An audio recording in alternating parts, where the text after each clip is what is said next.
Hey folks, thank you very much for joining me today. A very nerdy session ahead over the next maybe half hour to an hour, depending on how long we want to allow for questions at the end. This is going to be a little bit of a retrospective on the first 10 years of the Global Digital Report. So like I said, very nerdy, a little bit of nostalgia for me, but also loads of numbers to pack in over the session. Also worth noting for you today that I'm going to do a little bit of a presentation at the beginning of today's session, run through some of the top numbers that I've been looking at in terms of that past decade of digital data. And then I will have time for your questions at the end. You can ask questions about the numbers, how those numbers have changed, but you can also ask questions about things like how the reports are made or just anything you want to know about the report production process. So not just about the numbers today, a little bit of a nostalgic moment, a little bit of a celebration of the 10 years that we've been doing these reports. Before I start, a very big thank you to both We Are Social and Hootsuite for continuing to make these reports possible. Really grateful for their support. And of course, a very big thank you to our data partners as well. We have a number of fantastic data partners who make all of the numbers in the reports possible. So please do remember to check out the full article that I've written about this decade in digital. Check out those fantastic data partners if you need more numbers for your research as well. But with that, as promised, I'm going to dive into a little bit of a presentation. You know, it wouldn't be the same if I didn't have a whole bunch of numbers to share with you at the beginning. So here is a little bit of sort of a guide, if you like, to what's been happening over the past 10 years or so. A reminder, you can find all of the numbers that I'll be sharing with you in this presentation over on datareportal.com. So bunch of stats in there, 10,000 charts per year for the past few years or so. So you'll find a good number of data points for your data nerdiness over on datareportal.com. And just in case we are not connected individually as well, you'll find me on social media as Eskimon. So in particular, please feel free to connect with me on LinkedIn and on Twitter. Be very happy to connect with you, answer questions about data on an ongoing basis. You'll also be able to see all of my updates on these regular reports. As I mentioned, this is going to have a Q&A at the end of today's presentation, so do start preparing your questions now. You can share those with me as we go. The good news is that you'll be able to share those via the comments, so please feel free to dump those into the comments section on both LinkedIn and on YouTube. If you're joining us on Twitter today, I'm afraid we won't be able to take your comments directly, but you can come across to LinkedIn or YouTube and leave your comments there. So please do feel free to leave those questions as we go. Please feel free to say hello in the comments starting now as well. I'll be very happy to see who you are and where you're joining from. So drop those into the comments as well. And if my presentation advances, here we go. Yeah, so a quick note. Some of the numbers that I'm going to show you today were included in reports that we produced 10 years ago. Some of those are from different sources to the ones that we use now. Some of them have changed in terms of they've had updates to them over the past decade as well. So please note that some of the numbers may not correlate with what we reported 10 years ago and what we report in our most up-to-date report. So a little bit of a disclaimer, not all of these numbers will correlate with each other. And also this is a live session, if you haven't noticed already, so I'm going to give you a bit of a disclaimer before I get into this. I may misspeak, I may say some of the stats incorrectly. I apologize in advance. The good news is you'll always be able to check all of the stats over on datareportal.com. But yeah, I am liable to make mistakes as part of a live stream, so apologies in advance if I do. And I'm going to nerd out with you now. So let's dive on in. And I confess, I am still amazed. You know, I produce these reports on an ongoing basis. I spend my life looking at this data, but I'm still amazed to see how much the data has changed over the past decade, how much of the world of digital continues to evolve. So not just how much it's changed since 10 years ago, but how much it continues to evolve today as well. This was the very first report that we published. It was actually published on the 29th of November, 2011. So 10 years ago yesterday. I put December on the front cover of it because I wanted it to stay fresh for a month longer. But nonetheless, the data were actually published on the 29th of November, 2011. And this was the regional overview that we published at that time. This was just for Asia. Don't worry, I'll give you a little bit of a grab of the global data in just a minute. But considering this was the first report that we shared, I thought it was worth, from a nostalgic point of view, taking a look at these numbers now. So From an Asian perspective, there were just over 900 million internet users in Asia back in November 2011, and there were just over 750 million social media users at the time. But if you look at the penetration figures on the right-hand side there, you'll notice that they were still relatively low, especially when it came to social network penetration. Just 1 in 5 people across Asia using social networks this time 10 years ago. From a global perspective, we published our first global overview report in January 2012, so just a couple of months after that Asian overview.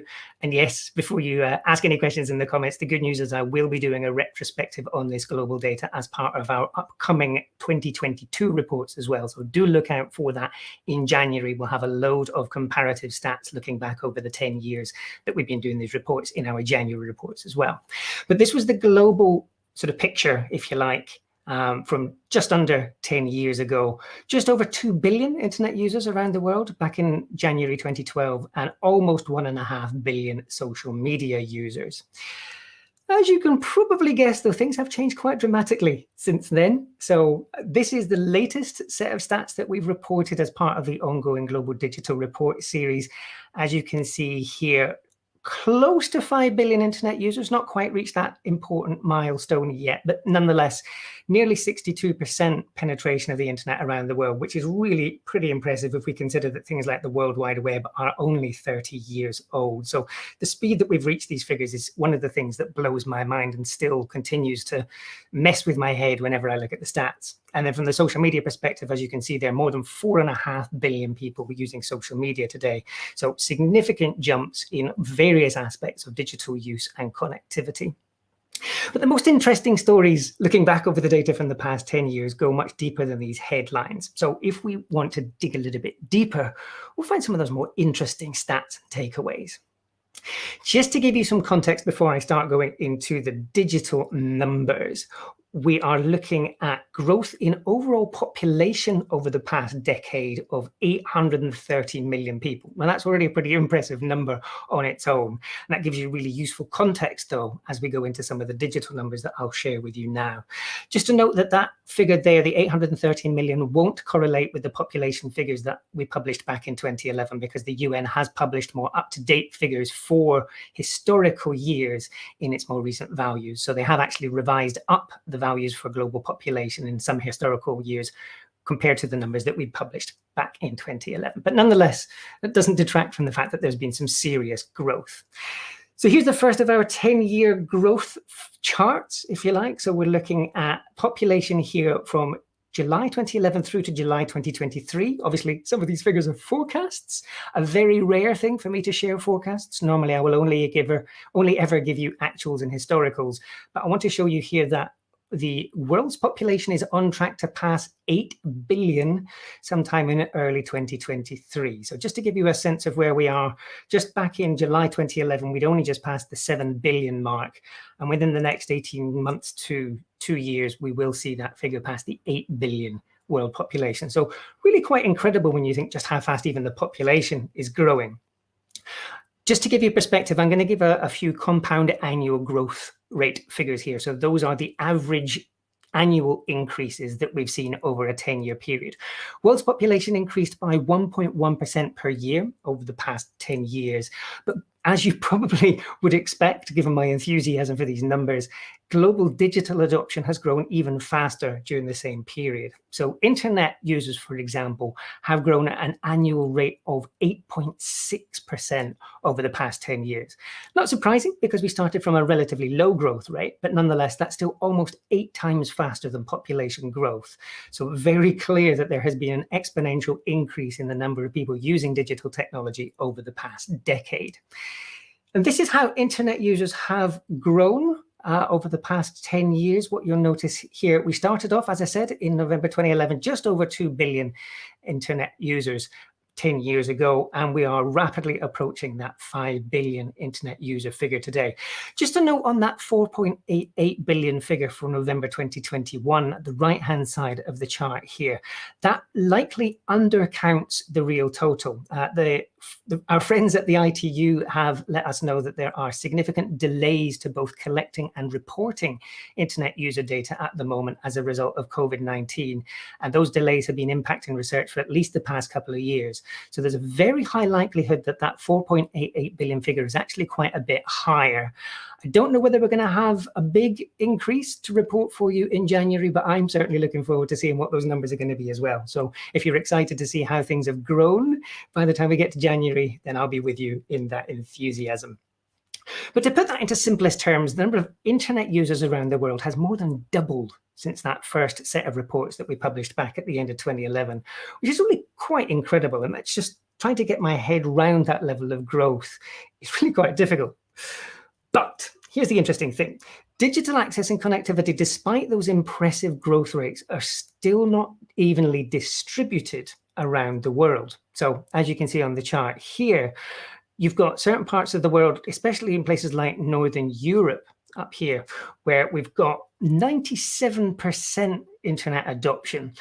But when you get down into places like Eastern and Middle Africa, barely a quarter of the population today using the internet. Now, there are various reasons why these adoption rates vary. Sometimes it's as simple as just the demographics of the population. There's a significant number of younger people, especially in those very young age groups like 0 to 5. It's unlikely that those younger age groups will be using the internet. But nonetheless, it's very interesting to see how those differences pan out. I will talk a little bit more about lower adoption rates in just a moment. So if you're interested to know what's keeping those rates down other than demographics, I will cover that in just a minute. But I think what was quite interesting in this data when I was looking at it is that despite those differing access levels, most of the world's internet users actually now live in less developed economies. That came a little bit as a surprise to me. Now, more of the world's population do live in those economies, but nonetheless, I found that quite an interesting stat. So this map shows you the share of the world's internet users. And as you can see, there's a very heavy weighting in these share figures on the right-hand side of this chart when we look at Asia. And just to put those figures in perspective, there are now more internet users in China than there are across the whole of Northern America and Europe combined. So whenever you're looking at stats for internet use, and especially internet behaviors around the world, it is really important that you don't rely solely on stats for the North American market, which unfortunately I see cited often as global figures, yet they are very not representative of global activity at all. So please do make sure when you're looking at internet stats to be very cognizant of which geographies they cover. Also interesting to note here, Eastern Africa down there, 2.4%. We do see very low levels of adoption in terms of penetration rates across Eastern Africa, but nonetheless, that region already accounting for a decent chunk of the world's internet users as a whole. So don't let those low adoption rates fool you. There are still lots of people already using the internet across these regions, even if perhaps those adoption rates are lower than we would like to see them. There's still lots more work to do in that area as well. And I think this is one of the really important takeaways. Despite impressive growth over the last 10 years, we've still got many areas of the world that are underrepresented. And in fact, there are still 3 billion people unconnected around the world based on the very latest figures, and perhaps even more than that, depending on which sources you look at. And in particular, latest research from GSMA, who've published a fantastic state of mobile internet connectivity report in the last few weeks, they found that older, less educated women in poorer countries are the least likely to be online at the moment. And that has significant impact on other aspects of their life. So this isn't just about the fact that they don't have access to the internet. This also means that they're unable to access important services that are more and more being delivered through connected tech. So this isn't just about them being able to access social media. This is also about them being able to access things like healthcare. So this is not just a digital problem. This is a societal problem that we need to address as well.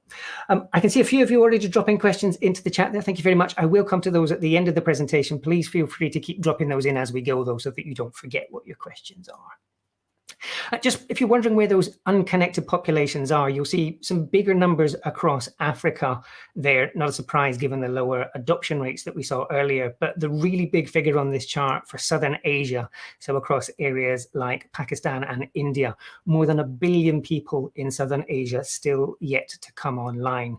So plenty of work to do there. Nonetheless, it is worth stressing that the growth rate and the adoption rates that we're seeing across Southern Asia are amongst the fastest in the world.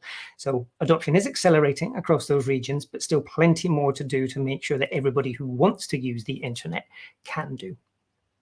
And I think that the really important point I'm trying to make with that set of stats is that as digital role in our lives expands, connectivity becomes increasingly important for people everywhere. So I think when we start looking at things like the reasons why people around the world are using the internet, and these are global motivations, by the way, data here from GWI, fantastic resource for understanding the world's activities online.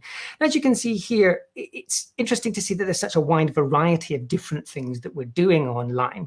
Some of those are slightly more frivolous, perhaps. So we're spending quite a lot of time consuming entertainment content. We're also listening to music, we're playing video games, that kind of stuff. So plenty of fun stuff happening on the internet as well. But when you realize that finding information is the primary motivation for going online, you realize that a digital divide has sort of an exponential impact, if you like, on the prospect for development, especially amongst the unconnected. And that then trickles through to things like researching how to do things. So in your day-to-day life, when you're struggling to get past a barrier that you face, whether that's for work or in your personal life, more than half of us now that are connected to the internet turning to online resources to be able to address that. Those people who don't have internet access, obviously very much at a disadvantage when it comes to learning how they can do those things. And talking of learning, more than 4 in 10 internet users around the world turn to online resources for education and study. So this is really, really important. I mentioned just now that older, less educated women have less access to the internet. And unfortunately, online resources are some of the best opportunities for them to gain access to education. So there's this terrible catch-22 in that lack of internet access. Increasingly, managing finances is an online activity. Now, I appreciate this varies significantly by region around the world, but over the coming years, we will see an increasing amount of finance and banking activity move online, and those who are not connected to the internet will face a disproportionate disadvantage when it comes to managing finances, which again will put them at a broader disadvantage in their overall life. But I think the most alarming sort of takeaway here is that 1 in 3 of us now relies on the internet for things like health research and understanding which healthcare products we should be looking at. I hasten to add that this will never replace doctors, so don't take this as saying that the internet is a replacement for a doctor, but nonetheless, in many parts of the world where access to everyday healthcare is perhaps limited, especially in rural areas, being able to research health issues online is incredibly important. So really, really critical that people have access to these resources, and of course, the internet is one of the best ways of doing that. This is one of the reasons why I believe that the unconnected challenge is one of the most important that faces us, and that is something that comes through very strongly in things like the United Nations Sustainable Development Goals as well. So internet access isn't just about getting onto social media and posting photos of your lunch. There are many more serious aspects of daily life on which we're going to rely on the internet for in the coming years, if not already today. I think another thing that's really interesting here is that the internet is especially important for people in developing economies. And this data actually already evident in the amount of time that people spend online. So an example of this, at a global level, working age adults already spend close to, well, in fact, more than 40% of their waking life using the internet. And that's based on an assumption that we sleep between 7 and 8 hours per day. If you look at the amount of time the average internet user spends online, we're already spending more than 40% of our waking life using the internet. But that figure tends to go up in a lot of developing economies, which I think some people may find quite surprising. And just as an example of this, if we look at working age Filipinos, they currently spend 2/3 of their waking life using internet-powered services. That's just incredible. The majority of their waking life is now spent using the internet once they come online. So very, very clear in that data that the internet is an incredibly important part of people's lives right the way across the world, but especially for those people in developing economies. Just a moment. Overall, when we look at how much time people used to spend, though, I think what's really interesting is just how much time we have increased in terms of what we spend in our daily online activities. So I mentioned at the start of the presentation that we'd focused on Asia in those first reports that we'd published. Based on the stats in those first reports and the latest data from GWI, it's clear that people in Asia now spend 12 times longer using the internet every day than they did back in 2011. That's just an incredible increase. It shows you just how much more important the internet is in our lives compared to what it was 10 years ago. These are the latest stats here for average daily time spent using the internet per day, as you can see, quite a wide variety. So the Philippines tops the global charts, more than 11 hours per day on average. And that drops down to 4.5 hours on average in Japan. I'm sure that will come as a surprise to a few people that Japan is the lowest there, and also that China ranks second at just over 5 hours. I confess, I find these numbers quite surprising too. I have spent some time chatting to the folks at GWI and various other organizations to make sense of this. If you want to dig into the reasons behind that, just drop me a note in the comments and we can discuss that as part of the Q&A. Fortunately, though, connection speeds have improved dramatically since 2011. So the reason we're spending longer online is not because it's taking us longer to find the information that we want. So back in 2011, the fixed connection average in South Korea was 13.6 megabits per second. That was the world's fastest average back at that time. Fast forward to today, though, and the average mobile internet connection in the United Arab Emirates has reached almost 274 megabits per second. And I'll stress that's for a mobile internet connection. So that is on your smartphone. And that means that the world's fastest average internet connection speeds are now 20 times faster than they were this time a decade ago, which is just incredible. To put that in perspective, for those of you who can remember 56K modems, those nice little devices that made those great little noises when you had to do dial-up, it would take you 82 minutes to download the same amount of data that somebody in the UAE can now download in 1 second on their mobile device. So that just gives you a very easy sense of how quickly the internet accelerated around the world over the past 10 years. Just incredible, trying to get my head around those numbers as well. And as a result of these faster connections, though, we are consuming a considerable amount more data than we used to. Not a surprise, I'm sure your data plans have increased exponentially over the past few years, same as mine. But I thought it might be worth giving you some numbers to put those increases in perspective. So this is just for mobile data. This isn't for things like Ethernet connections and stuff like that. Mobile data consumption has increased by a factor of 11 over the past 5 years alone. So here are the latest numbers. This is the average monthly global mobile data traffic, bit of a mouthful, in exabytes. So 72 billion gigabytes of mobile data consumed each month between April and June this year. The average smartphone around the world now consumes more than 11 gigabytes, PG, you could call it GB if you like, 11 gigabytes of data per month, which is just mad. If you think about how little data you had this time a few years ago, to consider that the average person around the world is now consuming more than 11 gigabytes of mobile data every month. Just incredible, that growth. And a reminder, those figures only show mobile network data. So that doesn't include Wi-Fi and it doesn't include Ethernet either. So you can imagine just how much data we're consuming once you factor those things in. So what is it that we're doing differently to drive that exponential increase in data consumption? Well, perhaps no surprises, the rise of online video is by far the biggest contributor to our increasing data volumes. In fact, 92% of internet users around the world now consume at least one video every single week. So to put that into perspective, if you think about the fact that there are those 4.9 billion internet users around the world, you're looking at well over 4 billion people consuming mobile video every week. Just incredible, the number of people that are now connecting to these online video services.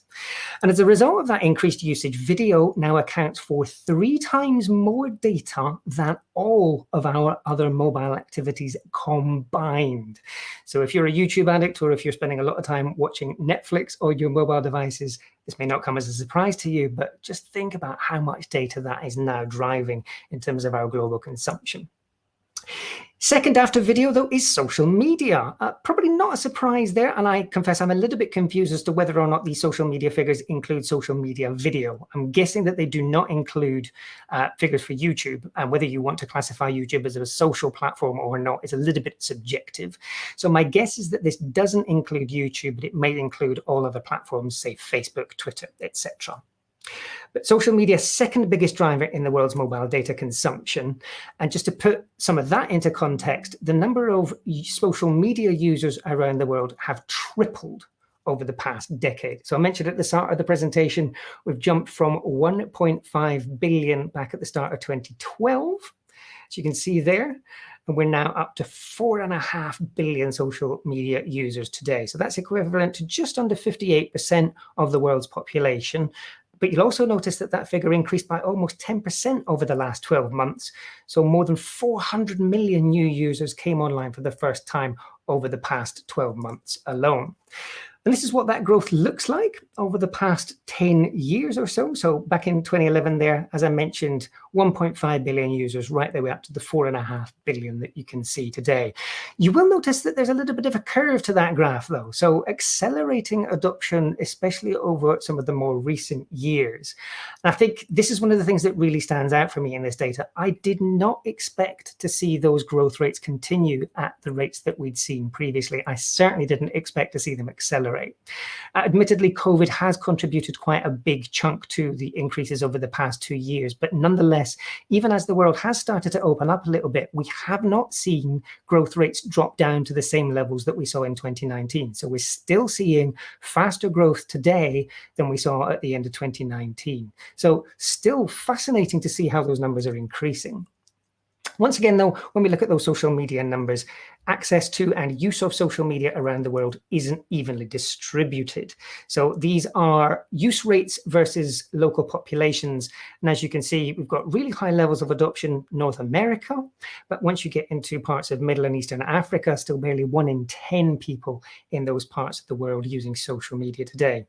When you look at Asia, though, it's really interesting to see how high those figures are already, especially when we consider that internet adoption rates aren't perhaps as high in some of those areas as we might see in places like Northern Europe. So the fact that we're seeing equal rates of adoption of social media in Southeastern Asia as we do in Northern Europe, I find quite fascinating, considering that Northern Europe has the highest rate of internet adoption in the world. And that brings me to my next point, which is that the popularity of social media varies around the world. So I just highlighted the fact that Southeastern Asia has quite a high level of social media use, or share of the world's social media users, if you like. So to put this figure in perspective, Southeast Asia accounts for roughly 8.5% of the world's total population. It accounts for roughly 10% of the world's internet users, but it accounts for close to 13% of the world's social media users. So really interesting, very clear that social media is particularly important to people living in Southeast Asian countries. Very important to keep track of that, because that is driving an awful lot of the trends that we see driving social media behaviors around the world. So increasingly, we are not seeing the cutting edge social media behaviors coming out of Northern America or even across Western Europe. Increasingly, those are coming out of some of the more developing economies like Indonesia, the Philippines, Thailand, places like that. Our social media activities have also changed quite considerably since 2011. So what we're doing on social media has changed quite a lot. No surprises there, but here's just a perspective on what we're doing today. Don't think there's any surprise to learn that staying in touch with friends and family is still the #1 thing that we do on social media around the world. Although it is a little bit surprising to me that just half of us say that this is the primary reason that we go to social media. So very clear that we're doing a lot more stuff on social than just staying in touch with friends and family.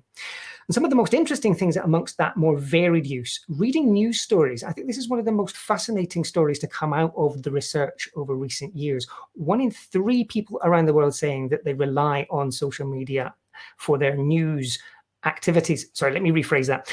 1 in 3 of us saying that news stories are a primary reason why we use social media. So one of the top reasons why we go there. Actually, when you look at the number of people reading news stories on social media, the figures are considerably higher. And we will have an update on that level of use of social media for news stories in our January reports. So if you want to see those stats, look out for that.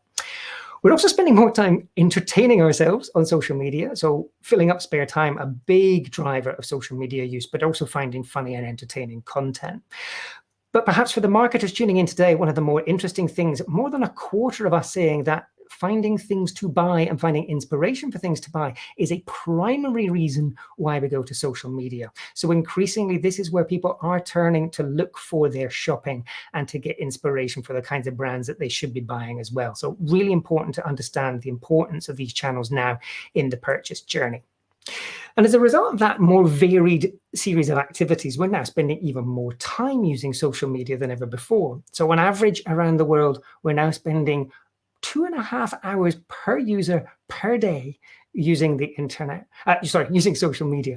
But as you can see, countries like the Philippines, still the social media capital of the world, more than 4 hours per day on average spent using social media. Still a number of countries around the world also where those averages have already passed 3 hours per day.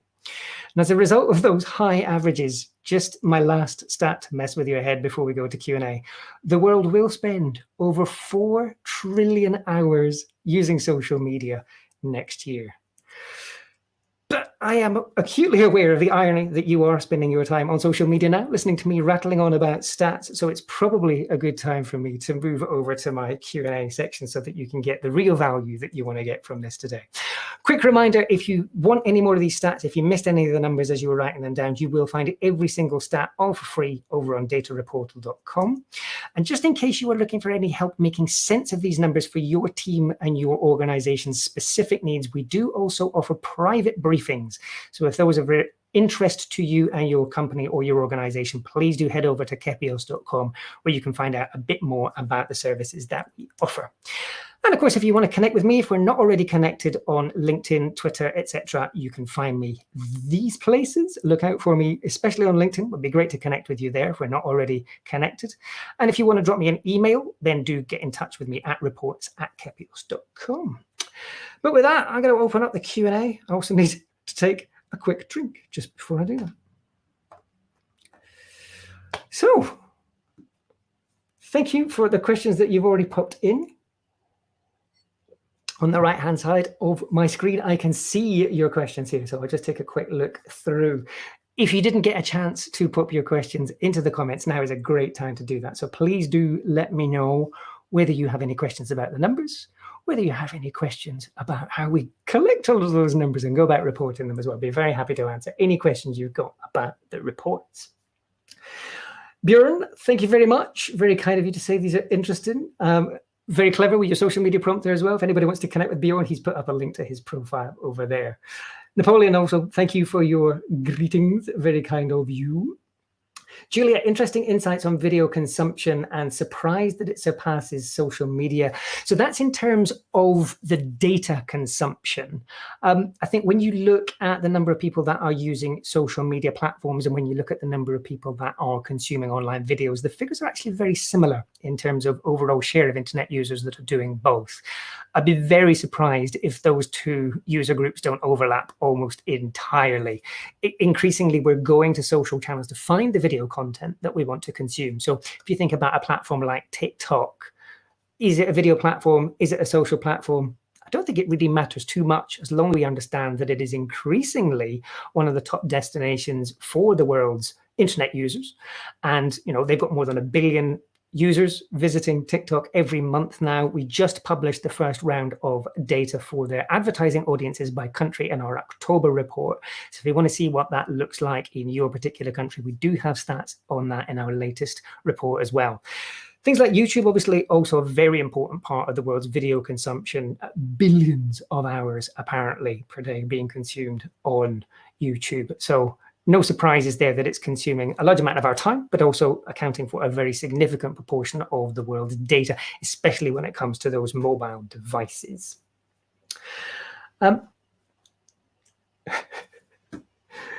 Okay, it's very nice to have slightly awkward comments coming through.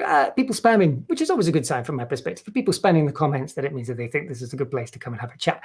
If you've got nice questions about the reports, please drop those into the comments now. I'll be very happy to answer them, but I suggest you don't ask questions about nudity in there. Not my favorite topic to talk about when I'm nerding out about data.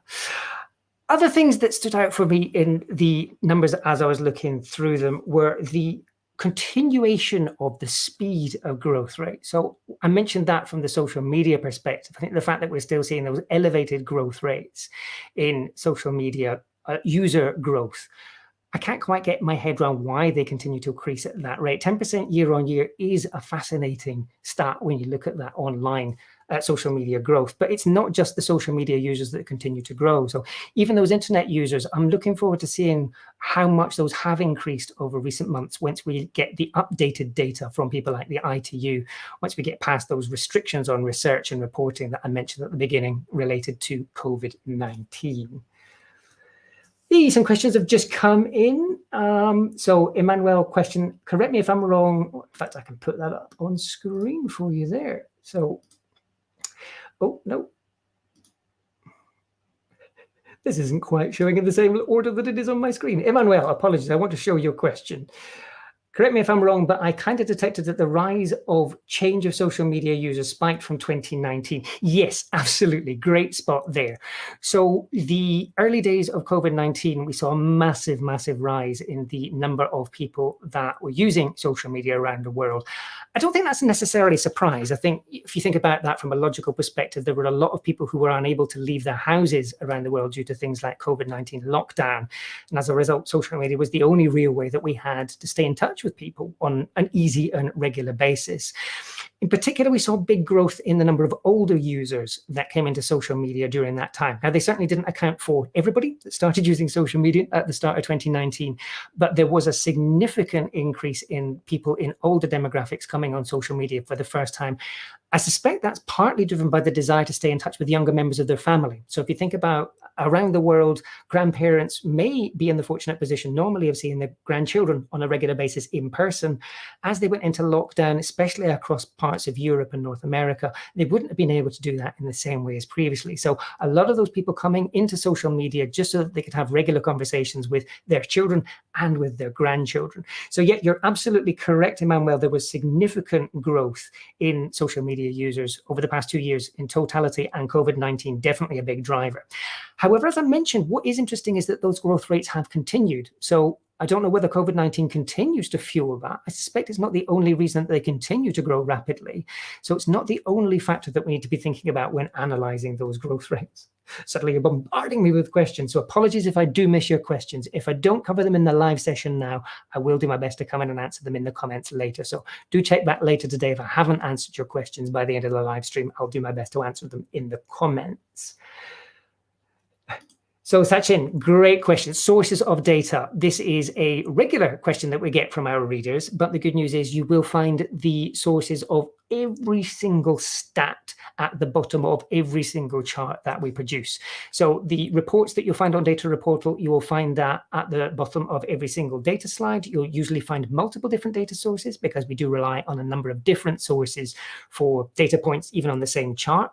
And then for the presentation that I've just given, I have also included all of the data points on the non-chart slides, if you like, so just on those little disk icons with the little captions below them. You will also find the sources of the individual data points on those slides at the bottom of the slide as well. So if you're reviewing this presentation later, if you want to go back and watch it again on YouTube, which you will be able to do even after this live stream has finished, you'll be able to see all of the individual data points in there as well. Do note, though, that the sources for some data points do change over time. So especially if you want to make comparisons from one report to another, do pay careful attention to whether or not the source of the data point has changed, because that may be one of the reasons why numbers change from one report to the next. When we refer to online data consumption, considerable amount also being spent on e-commerce and social e-commerce. So yes, LinkedIn user, I like the way you've remained anonymous there, but for whoever who asked this question, yes, we do have quite a number of stats on e-commerce in our reports. Usually towards the end of the report, you'll find those figures, and increasingly we are including data on social commerce within the social media section as well. So you will find a lot of those numbers broken down by country and by age and by gender throughout the report. So if you want to make better sense of what e-commerce adoption and spending patterns look like around the world, you will find all sorts of stats relating to that, at least for the last 5 years or so, but certainly in our more recent reports, you'll find plenty of up-to-date stats on e-commerce behaviors and also on spend by things like categories, and even on things like, if you're looking at ride hailing, if you wanted to include that in your e-commerce activities as well, we do have stats on there, thanks to our wonderful partners at Statista. So do go check out those reports. Another plug, all for free over on datareportal.com. Question from Dominic. do you have any behavioral insights on what proportion of social media users post-engage, observe? Great question. We don't currently include those in the reports, but I do believe that you'll be able to find data on those kinds of activities from GWI, and you may even find those data points as part of their free data set. Don't quote me on that. But if you go to gwi.com, you will be able to create a free account and then look at a lot of the data that they publish, even if you're not a paying subscriber. So they certainly have numbers on that. They classify it slightly differently, just based on it's not quite a simple post-engage observe. They have classifications based on different kinds of behaviors. But if you're looking for that by country, by age, by gender, all sorts of different demographics, definitely GWI is a good place to check out that kind of stat. Vladimir, great. I wondered if this was going to come up. Now, do we have any information on crypto and blockchain? So we do include occasional stats on uses of things like Bitcoin and cryptocurrencies in our reports. I believe we may have published it in our January 2021 reports. If not, we definitely included them in the January 2020 reports. And the good news is I am working on the 2022 reports already, and depending on whether I can get past SlideShare's 300 slide restriction rule, I hope to include more updates on things like use of cryptocurrencies in the 2022 January reports as well. So do look out for that in next year's data. Blockchain, to be honest, it's very difficult to report use of blockchain because blockchain is a bit like HTTP when you think about the internet. So we don't have data on how many people are using blockchain products because it's quite broad and quite varied. But things like use of cryptocurrencies and stuff like that would be an interesting proxy, I would imagine, for how widespread the adoption of services that rely on those technologies have become. So I would take a look at that. I would certainly say that based on the analysis I'm doing, there is almost no doubt that blockchain is going to shape the next phase of internet growth. Whether you want to think about that as Web3, whether you want to call it something clever, whether you want to call it the metaverse, I'll let you decide what you want to do there. But the underlying technology of blockchain is almost without question going to be the driver of the next phase of the internet. And if we do one of these sessions 10 years from now, I'm pretty sure we'll be looking at just how much blockchain technologies have changed the way the internet works. So that was a long answer to a very simple question. Check out 2022 in January. Vladimir will hopefully have some new stats for you there. Eric, question for you on the shift to the metaverse. To be honest, I don't quite think this is a shift. I'm going to be a little bit sort of contrarian. I think that the metaverse is an evolution of our ongoing behaviors. The metaverse already exists, depending on how you want to classify it. We've seen concerts in Fortnite in recent months. We've seen other activities that are taking place in virtual worlds. And dare I say it, even before we published those 2011 reports, Second Life was already a big thing there. So in my mind, the metaverse, if that's what we want to call it, has existed for over a decade already. This is an evolution, and I don't quite think this is going to be the shift that a lot of the trends reports that you'll read over the next few weeks are going to make it out to be. That isn't to say it's not important, but I think this is a behavior that has been evolving for some time, and I don't think you're going to wake up one morning and discover that this is the year of the metaverse and that suddenly everybody's using it. It's a little bit like the year of mobile. We'll probably wake up 5-10 years from now and realize that most of us are doing stuff in virtual worlds that we weren't doing before, but that's been a gradual shift.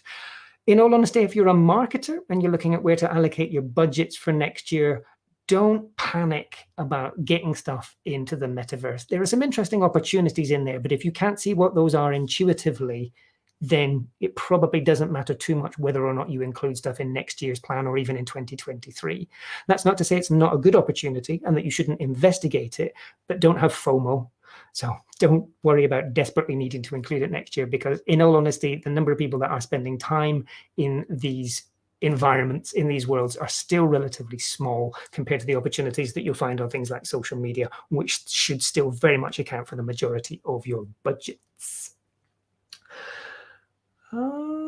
Juliet, great question. Again, what part of the world did the older new social media users come from? And are there any particular platforms that saw growth amongst these older users.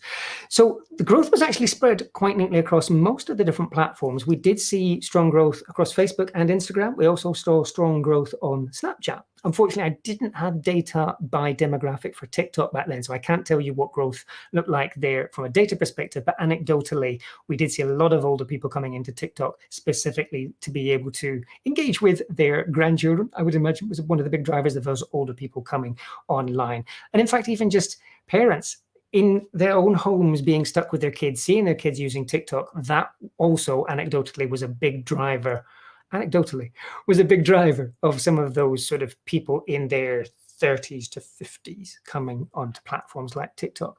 In terms of the parts of the world where those users came from, actually it was pretty broad. So even in places like Europe, where we already saw relatively high levels of overall adoption of social media platforms, we did see strong growth in those social media users across Europe as well.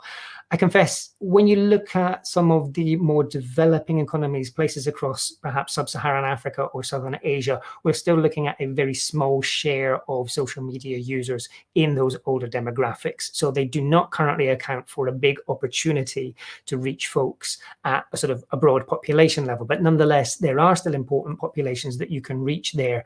And it may be worth exploring those smaller groups as an opportunity to disseminate information digitally that those individuals can then share on a more face-to-face basis in the real world as well. So don't discount the opportunity to use a small group of online influencers who can then take messaging out to broader offline users in their part of the world as well. So Julia, if you do want to dig into that data in more detail, the good news is you will find all of the stats for free in our, especially in our StatShot report. So the quarterly updates that we publish, you'll see how things have progressed from quarter to quarter. We'll be publishing those for a good 5 years now. So you'll be able to track back even before COVID and see how things started to change at the beginning of last year.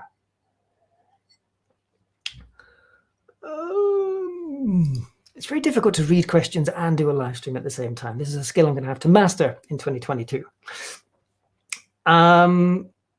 Types of content that people consume the most. So yes, we do. We have, I think I even showed one of the slides in today's presentation on the types of video content that people consume. So funny and entertaining content versus how-to video. How-to videos, still one of the most popular things that people will consume on the internet. So when we start talking about things like education and also brand inspiration, really fascinating insights in that kind of data. A lot of that data coming from our friends at GWI. So if you're looking through the reports and you spot something that you want to dig into in a little bit more detail at a country level, definitely GWI a place to check out. I know that a lot of their free data will give you inspiration for questions like that as well. So do dive into that. Fascinating amounts of stuff available for free. And of course, we do include a lot of that in our reports as well. So if you want everything condensed into one place, you find it in our Global Digital Report series as well. Beyond video, I think within the social media world, we do have some stats on the reasons why people are using social media. You'll be able to make some inferences on what kinds of content people are consuming in social media based on that. So things like news content, for example, very clearly a big driver of social media activity. Therefore, you can be relatively sure that that's one of the pieces of content that will over-index when it comes to the content that we're consuming online.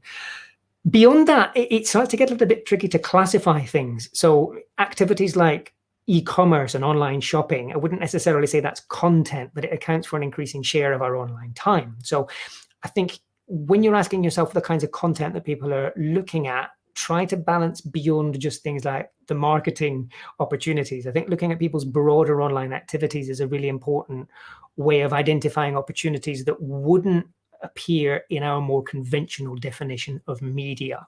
So when you're doing your plans, especially, maybe a little bit late, we're already at the end of November. So if you've not finished your plans for next year, hopefully this will still be useful to you. Try not to sort of pigeonhole your media opportunities into those classical things like video versus social versus whatever else. Take a broader look at people's online activities and then see how might we as a brand or as an organization take advantage of those different online behaviors to deliver the messages that matter to us and to our online audiences as well.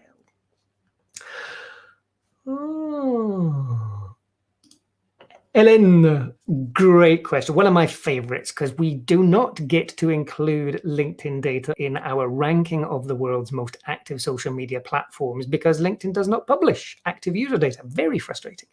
So in our reports, you will find data for the advertising audience on LinkedIn for pretty much every country in the world, but those data points are based on total registered users. You will notice that we specify that very clearly on the charts, not monthly active users. It's very difficult for me to even try and make sense of how many people use LinkedIn on a regular basis because a lot of people are using it in the mobile app, but a lot of hardcore users, especially HR professionals, will likely be using it in their browser on a computer as well. So there's no single data source that will provide me with an easy way to identify just how many people are using LinkedIn on a regular basis. My analysis, and this is an estimate, so don't quote me as this is the exact number, but my analysis drives me to an estimate that we're probably looking at between 250 and 350 million monthly active users on LinkedIn. I know that's a pretty broad range, apologies for that, but I'm guessing it's somewhere around about that kind of level. So a big audience, no disputing the fact that this is an important platform, even when we look at the monthly active user base.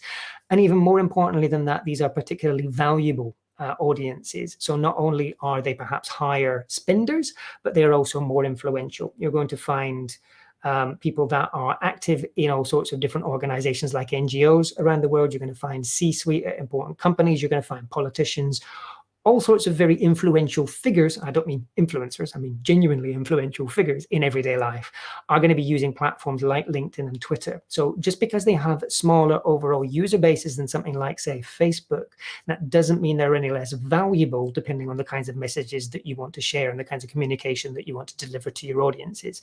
So, Ellen, yes, I'm as frustrated as you. I would love to know a little bit more about what the monthly active user figures on LinkedIn look like. But in the interim, as a proxy for that, do check out those advertising audience figures for LinkedIn and our reports. Like I said, pretty much every country in the world, you will find the data for that. And in fact, we just published a couple of weeks ago an update to our overall global overview of LinkedIn use in every country in the world. So if you go to datareportal.com/social-media-platforms, catchy on a live stream, you'll find all of the stuff there. If you go to datareportal.com, you will find all of the links to our latest reports by platform and by country. So dive into the data there. Need to hone my live stream URL quoting skills ahead of the next one.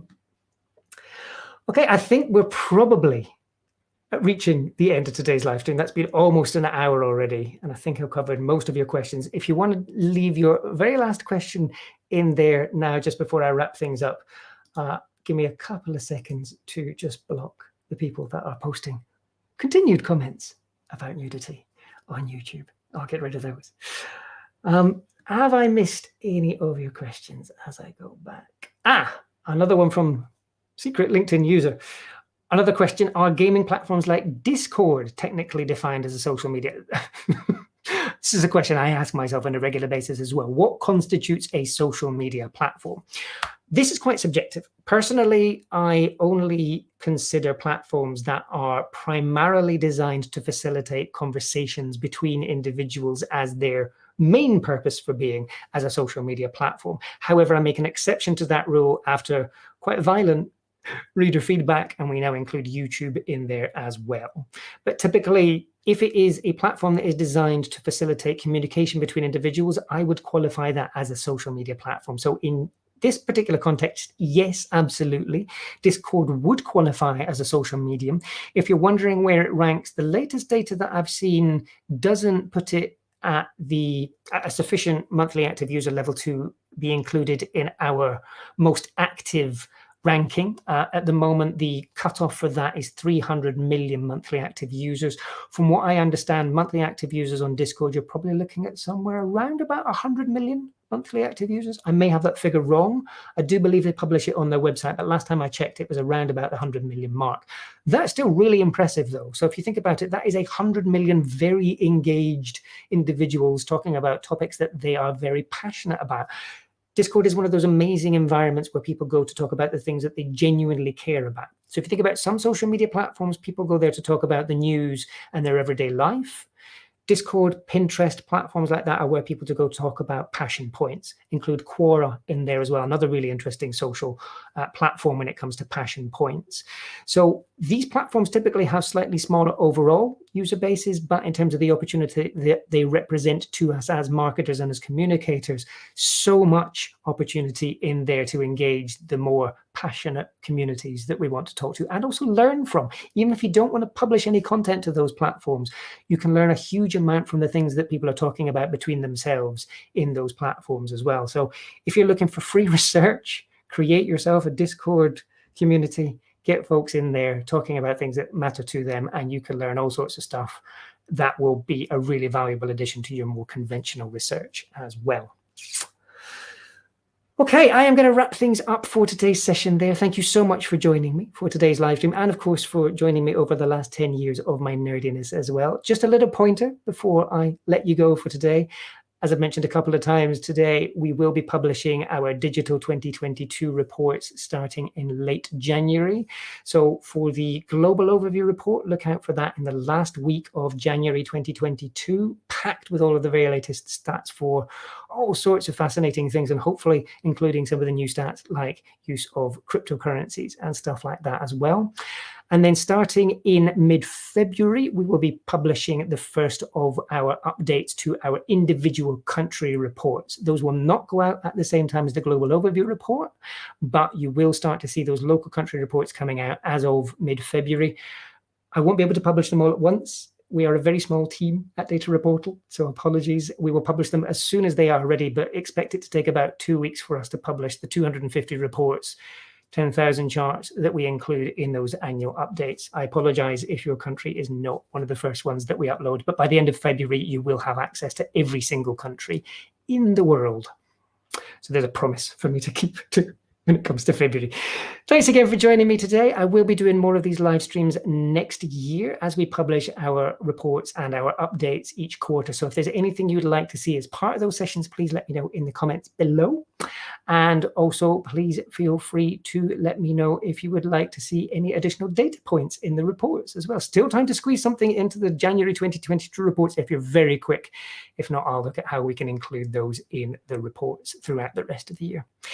Have a great rest of your day wherever you are, and I am going off now into my data cave. I will see you again at the end of January. Cheers, folks. Have a great day.